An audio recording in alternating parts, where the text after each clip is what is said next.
네, 안녕하십니까. 저는 신미선입니다. 오늘 저는 ANN 모델을 활용을 해서 조현병 환자의 진단에 도움을 줄 수 있는 컴퓨터 보조 진단 시스템 개발을 위해서 EEG 기반의 새로운 피처인 RNN 딥 테크닉을 소개한 연구에 대해서 발표하도록 하겠습니다. 그래서 본 연구는 Expert Systems with Application이라는 저널에 퍼블리시가 되었고요. 2022년도에 퍼블리시가 됐습니다. 그래서 이 저널 같은 경우는 임팩트 팩터가 8.665이고 엔지니어링, 일렉트리컬, 일렉트로닉 분야의 상위 91.85%의 랭크가 되어 있습니다. 그래서 본격적으로 논문에 대해서 알아보기 전에 우리가 현재 이 조현병이 어떻게 진단되는지에 대해서 살펴보도록 하겠습니다. 그래서 요 사진 같은 경우는 제가 굉장히 좋아하는 드라마인데 2014년도에 SBS에서 방영한 괜찮아 사랑이야 라는 드라마의 일부분입니다. 보시면 요 오른쪽 분이 조인성 씨고 주인공이에요. 이 주인공이 이 극 중에서 조현병으로 진단되는 요 상황을 제가 캡처를 해와서 보여드리겠습니다. 그래서 보시면 뒤에 분들은 다 임상가들이세요. 이처럼 이 조현병을 포함한 대부분의 정신질환 환자들 같은 경우는 이 임상가들과의 퍼스널 인터뷰를 통해서 이 환자의 어떤 증상이 스코어링 되게 되고요. 예를 들면 조현병 같은 경우는 이 심텀 스코어가 판스라는 메저로 스코어링이 되게 됩니다. 그래서 이런 심텀 스코어를 기반으로 이 사람이 실제 환자다, 아니다로 진단이 되게 됩니다. 근데 이렇게 현재 사용하는 툴 같은 경우는 문제점이 있습니다. 예를 들면 이 환자가 본인의 어떤 증상을 제대로 설명을 하지 못한다거나 아니면 속일 수도 있어요. 환자로 진단을 받기 싫어서 속일 수도 있고요. 그럴 경우는 오류가 발생할 확률이 높아지겠죠. 그리고 어떤 증상이 비슷한 환자들 같은 경우는 분류를 하기가 어렵습니다. 예를 들면 이 조현병 같은 경우는 이 양극성 장애와 증상이 굉장히 유사하다고 알려져 있는데 이처럼 증상이 유사한 두 질환을 정확하게 나누어서 분류해서 진단을 하기는 어렵다고 알려져 있습니다. 그래서 이런 인적 오류를 줄이기 위해서 최근에 연구자들이 어떤 바이오마커 예를 들면 피지올로지컬한 피처라던가 아나토미컬한 피처를 통해서 인적 오류를 줄일 수 있는 AI 기반의 컴퓨터 보조 진단 시스템 개발 연구를 활발히 진행을 하고 있습니다. 그래서 본 연구는 이 조현병 환자들의 진단 정확도를 높여주기 위한 AI 기반의 컴퓨터 보조 진단 시스템 개발을 하는 연구인데요. 특히 이 어떤 새로운 피처를 뽑는 것에 중점을 두고 있습니다.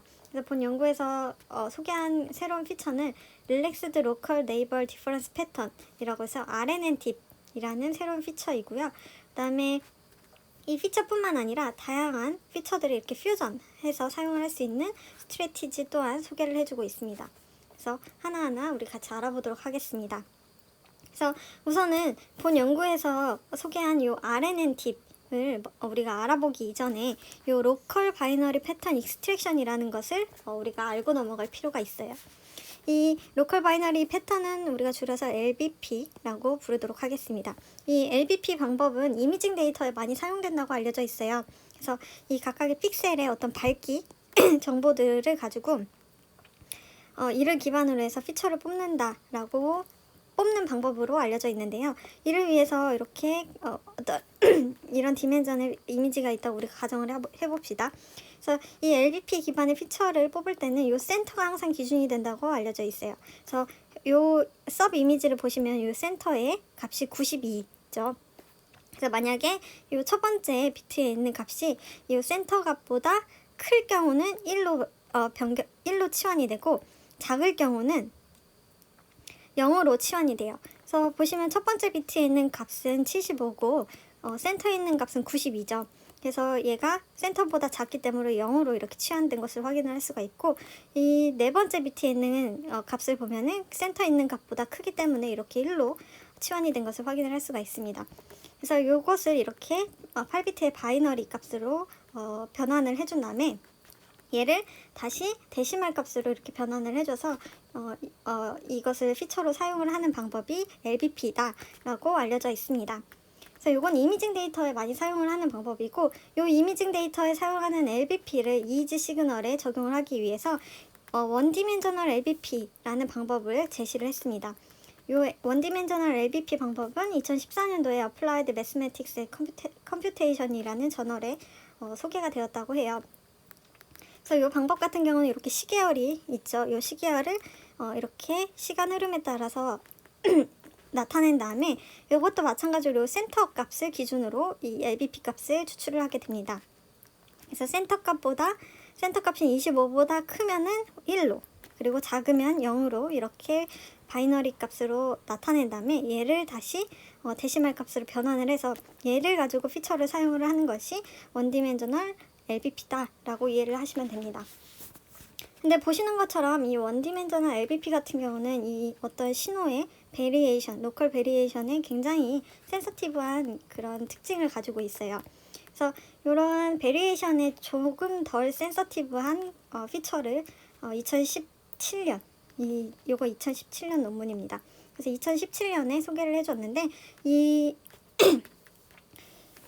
덜 센서티브한 피처를 로컬 패턴 트랜스포메이션이라고 얘기를 합니다. 그래서 본 연구에서는 LPT라는 피처를 소개를 했고 두 가지 방법을 소개를 해줬습니다. 그래서 이 LPT의 첫 번째 방법으로는 Local Neighbor Descriptive Pattern (LNDP라는 방법입니다. 그래서 마찬가지로 이렇게 시계열 데이터가 있으면 항상 이 센터 값을 기준으로 해요. 그래서 센터 값을 기준으로 각각의 그 각 포인트와 이 센터 값의 디퍼런스 값을 계산을 합니다.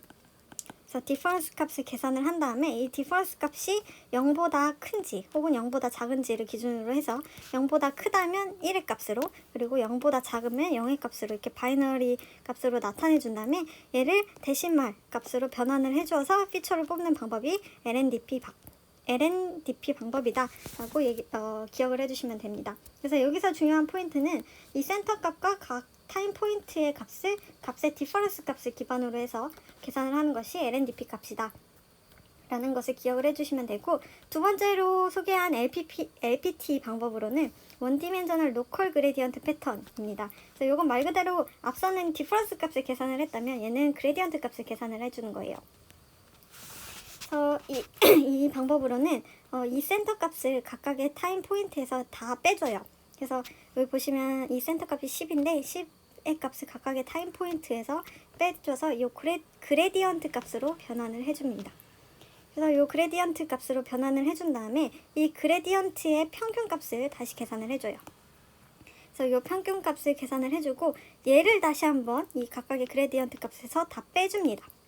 그래서 이 빼준 값을 기반으로 해서 만약에 이 최종 계산된 요 원디멘저널 LGP 값이 0보다 크면 1로, 그리고 0보다 작으면 0으로 이렇게 바이너리 레프레젠테이션을 해준 다음에 데시말 값을 계산을 하는 것이 LGP 방법입니다.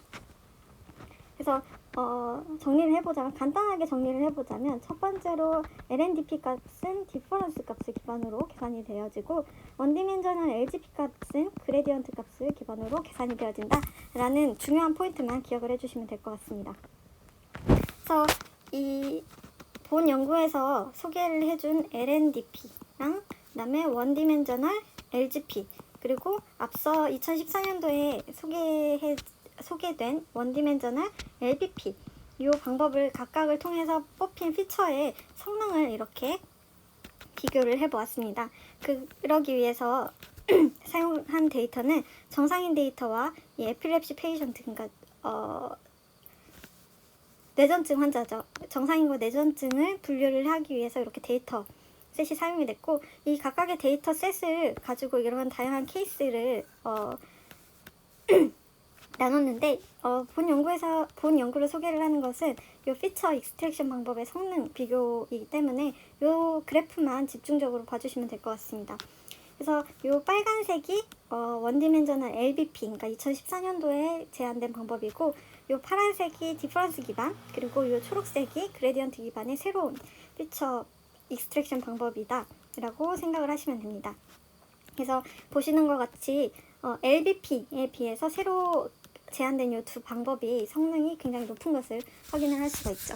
그래서 본 연구를 통해서 제시된 LPT 방법들이 기존의 소개한 LBP 방법에 의해서 성능이 굉장히 좋아졌지만 이 두 방법은 마찬가지로 이 로컬 글로벌 베리에이션에 영향을 많이 받는다라고 얘기를 하고 있습니다.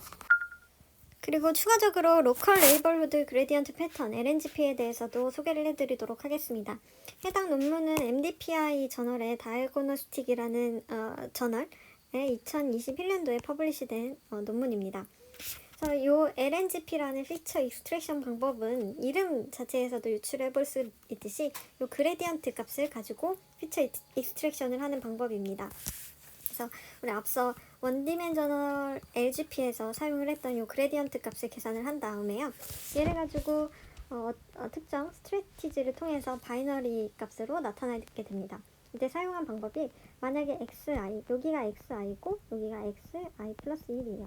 그래서 만약에 xi가 x 플러스 1보다 클 경우는 1로 그 반대값은 0으로 치환을 해주게 됩니다. 이렇게 바이너리 값으로 나타내 준 다음에 얘를 가지고 그대로 데시말 값을 계산을 하게 되면 그냥 LNGP 값이고요. 이 논문에서는 이 시메트릭 웨이티드 LNGP 방법도 제안을 했습니다. 그래서 이 시메트릭 웨이티드 방법 같은 경우는 유출을 해볼 수 있듯이 이 바이너리 값으로 치환을 한 이 값을 반으로 딱 나눠요.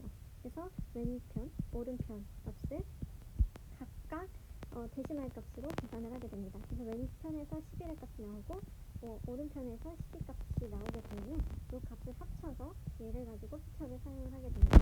그래서 이 본 연구에서 새로 제안한 이 LNGP 그리고 SW LNGP와 LBP 그리고 LNDP 등 다양한 방법을 피처 익스트랙션 방법을 이용을 해서 파킨슨 디지즈를 인식하는 연구를 진행을 했고요. 이 연구 같은 경우는 EEG는 아니고 게이트 시그널을 사용을 해서 레커그니션을 했습니다. 그래서 그 결과 이 SWLNGP를 사용을 했을 때 분류 인지 정확도가 가장 높은 것을 확인을 할 수가 있었죠. 그래서 앞선 연구들에서 굉장히 다양한 피처 익스트랙션 방법에 대해서 소개를 해주었는데요. 본 연구에서는 어떤 시그널의 베리에이션에 좀 더 인디펜던트하고 로버스트한 피처 익스트랙션 방법인 RNN-팁을 소개를 해주었습니다. 그래서 이 방법을 간략하게만 알아보자면 해당 그 피처 익스트랙션 방법은 디퍼런스를 기반으로 합니다. 그래서 이 센터 값을 기준으로 해서 이 디퍼런스 값을 각각 계산을 한 다음에요. 얘를 가지고 바이너리 리프레젠테이션을 합니다. 그때 이 RNN-딥은 스레스홀드를 기반으로 해서 세 가지 스테이트를 사용을 합니다. 그래서 스레스홀드보다 클 때, 스레스홀드보다 작을 때, 그리고 이 스레스홀드의 중간값일 때 값으로 치환을 해줘요. 그래서 스레스홀드보다 크면은 1의 값, 그리고 스레스홀드보다 작으면 0의 값으로 인덱싱을 해주고요. 만약에 이 디퍼런스 값이 마이너스 스레스홀드 그리고 스레스홀드 요 가운데에 놓여져 있을 경우는 이때는 x의 값으로 나타나게 됩니다. 그래서 요 예제에서 보면 지금 스레스홀드 값이 2고 만약에 마이너스 2에서 2 사이에 어떤 값이 있는지 확인을 해보니까 지금 ND5가 이 스레스홀드 중간값에 이렇게 인덱싱이 됐죠. 그래서 얘를 x의 값을 이렇게 치환을 해준 것을 확인을 할 수가 있습니다. 그래서 이 x값은 뭐냐라고 하면은 얘를 두 가지의 스테이트로 나누어서 계산을 해주는 거예요. 그래서 이 x는 1일 수도 있고 0일 수도 있는 미지의 수다라고 가정을 해놓고 얘를 기반으로 어떤 프로바빌리티를 계산을 합니다. 그래서 이 두 가지 각각의 스테이트에 따른 이 프로바빌리티를 계산을 하고 각각의 데시말 값을 계산을 한 다음에 이 프로바빌리티를 곱해주어서 궁극적인 피처로 사용을 해주게 됩니다. 그래서 이렇게 제시한 새로운 피처 익스트랙션 방법의 퍼포먼스를 체크를 하기 위해서 스키조프레니아와 정상인의 EEG 데이터를 사용을 했습니다. 그래서 조현병 환자 같은 경우는 45명, 정상인은 39명이고요. 여기에 제가 이 서브젝트의 그 나이를 이렇게 나타냈는데 이 보시면은 11살에서 14살 사이에 그 좀 청소년기 사람 의 서브젝트를 리크루트한 것을 확인을 할 수가 있는데 이 조현병이 발병하는 시기가 대부분 청소년 시기가 많다고 해요. 그래서 조현병을 대상으로 한 연구이기 때문에 요 나이대의 사람들을 피험자로 모았던 게 아닌가라고 생각이 되어집니다. 그래서 이렇게 모은 피험자들에게 눈 감은 상태의 레스팅 스테이트 이지를 측정을 했고요. 이때 16개 채널을 사용을 해서 뇌파를 측정을 했다고 합니다. 그리고 이때 샘플링 레이트는 128Hz고 몇 분을 측정을 했는지는 정확하게 나오진 않는데 이 분석에 사용한 데이터의 길이는 1분 60초짜리 데이터를 사용을 했고 총 7680의 샘플링 포인트를 사용을 해서 분석에 사용을 했다고 합니다. 이 데이터를 사용을 해서 피처 익스트랙션을 했고요. 이거는 뒷부분에서 좀 더 자세하게 설명을 드리도록 하겠습니다. 그래서 이렇게 추출한 피처를 ANN 모델에 넣어서 분류를 했습니다. 그래서 정말 간단한 3개 레이어 기반의 MLP 모델을 분류해 사용을 했고요. 이때 5fold 크로스 밸리데이션을 했습니다. 그리고 이렇게 추출한 피처를 그대로 사용을 하는 것이 아니고 크루스컬 왈리스 테스트를 기반으로 해서 피처 셀렉션을 했다고 하고요. 이때 낮은 P값을 기준으로 해서 피처를 셀렉션을 했다고 했는데 본 연구에서 그 몇 개의 피처를 추출을 했는지 등에 대한 자세한 정보는 나와 있지는 않았습니다. 그래서 본 연구에서 추출한 피처에 대해서 간략하게 소개를 해드리자면 첫 번째로 이 연구에서 테스트를 해본 게 타임 도메인의 피처예요. 그러니까 측정한 EEG 데이터를 그냥 그대로 밀어넣고 피처를 추출했는데 추출한 피처의 종류는 다음과 같습니다. 그래서 앞서 설명드린 다양한 LPT 방법들 LBP도 있고 LNDP, LNGP 그리고 LNDP 이런 다양한 LPT 방법을 사용을 했고요. 그리고 스태티스티컬 피처, 미니멈, 맥시멈, 스큐니스 등 다양한 스태티스티컬 피처도 사용을 했고요. 그리고 엔트로피, 그리고 프랙탈 디멘전 등 이렇게 크게 보면 4가지 카테고리의 타임 도메인 피처를 추출을 해서 분류 정확도를 비교를 해보았습니다. 그래서 결과론적으로 보면은 LNGP랑 그리고 본 연구에서 제안한 RNN-DIP을 사용을 해서 피처를 뽑았을 때 조현병과 그 정상인이 93% 정도의 분류 정확도로 분류가 되는 것을 확인을 할 수가 있습니다.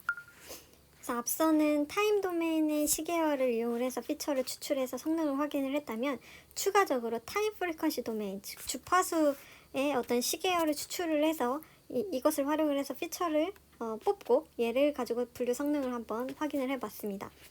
이 타임 프리퀀시 도메인의 피처를 익스트랙션 하기 위해서 디스크리트 웨이블렛 트랜스폼을 활용을 했습니다. 얘를 이용해서 각각의 주파수 밴드에서 이런 시계열을 추출을 해내고 이 시계열을 가지고 RNN-DB라던가 그 다음에 LBP 등의 다양한 피처를 추출을 해서 얘를 가지고 조현병과 정상인을 한번 분류를 해보았습니다. 그래서 이런 일련의 과정을 플로우 차트로 정리를 해보자면 위에 보면은 타임 도메인, 그러니까 그냥 그 타임 시리즈를 밀어넣고 타임 도메인의 피처를 뽑은 거고요.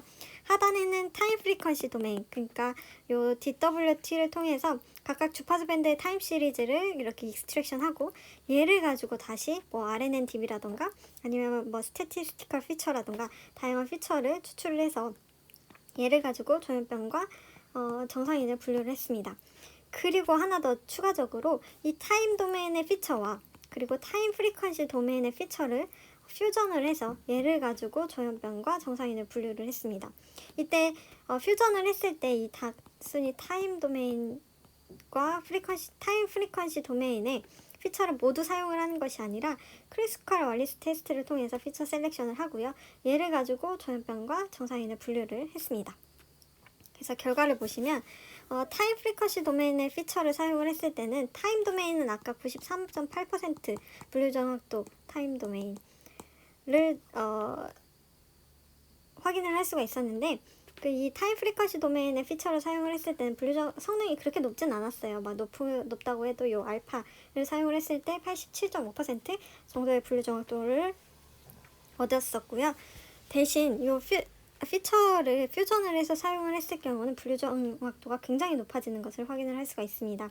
특히 요 RNN-DIP과 DWT RNN-DIP, 그러니까 타임 도메인의 RNN-DIP 피처 그리고 타임 프리퀀시 도메인의 RNN-DIP 피처를 동시에 사용을 했을 때 요 알파 주파수 대역의 피처를 사용했을 때 거의 100%의 분류 정확도로 분류가 되는 것을 확인을 할 수가 있습니다. 사실 이렇게 100이 나오면은 약간 의심을 할 여지가 있는데 ESWA에 나온 저널이니까 확인을 여러 번 했었겠죠. 그래서 본 연구에서는 RNNDB라는 좀 새로운 피처 익스트랙션 방법을 소개를 해줬고요. 뿐만 아니라 요 타임 도메인 그리고 타임 프리퀀시 도메인에서의 뽑힌 RNNDB 피처를 퓨전을 해서 사용을 해서 요 조현병 환자와 정상인을 분류를 했을 때 어떤 그 분류 성능을 향상시킬 수 있었다라는 것이 본 연구의 결론입니다. 그래서 본 연구가 굉장히 잘 짜여 있고 그 다양한 피처 익스트랙션 방법을 사용을 해서 그 비교도 굉장히 잘 된 그런 연구지만 좀 한 가지 아쉬운 점이 있다면 요 머신러닝 클래시파이어를 사용을 해서 ANN과 비교를 해보았으면 좀 더 얘가 과연 이 ANN을 사용을 했기 때문에 성능이 높아졌는가, 아니면 이 퓨전 오브 피처, 그러니까 피처들을 퓨전해서 사용을 해서 이 분류 정확도가 높아졌는지 이렇게 명확하게 나타낼 수가 있었을 것 같은데 요 점이 약간 아쉽긴 합니다. 그래서 본 연구를 본 논문을 보면서 조금 얻은 아이디어라고 한다면 우리도 이 피처들을 좀 퓨전해서 사용을 하면 되지 않을까라는 생각을 했습니다. 그래서 최근에 제가 그 ERP 데이터를 가지고 좀 새로운 피처 익스트랙션 방법을 고안을 해낸 것이 있는데, 얘랑 뭐 다양한 PSD도 좋고요, 커넥티비티 매저도 좋고요, 이렇게 다양한 피처들을 퓨전을 해서 얘를 좀 간단한 우리 지금 사용하고 있는 이 CNN 아키텍처가 아니고 다양한 이런 ANN 간단한 ANN 모델의 인풋으로 사용을 해서 얘를 가지고 분류를 하면 분류 정확도를 좀 높일 수 있지 않을까 라는 생각이 있는데 한번 이건 진행을 해보도록 하겠습니다. 논문 발표는 여기까지고요. 제가 최근에 몸이 좀 안 좋아서 지금 목 상태가 안 좋습니다. 그래서 좀 듣기 불편하셨을 수도 있을 것 같은데 그럼에도 끝까지 들어주셔서 감사합니다.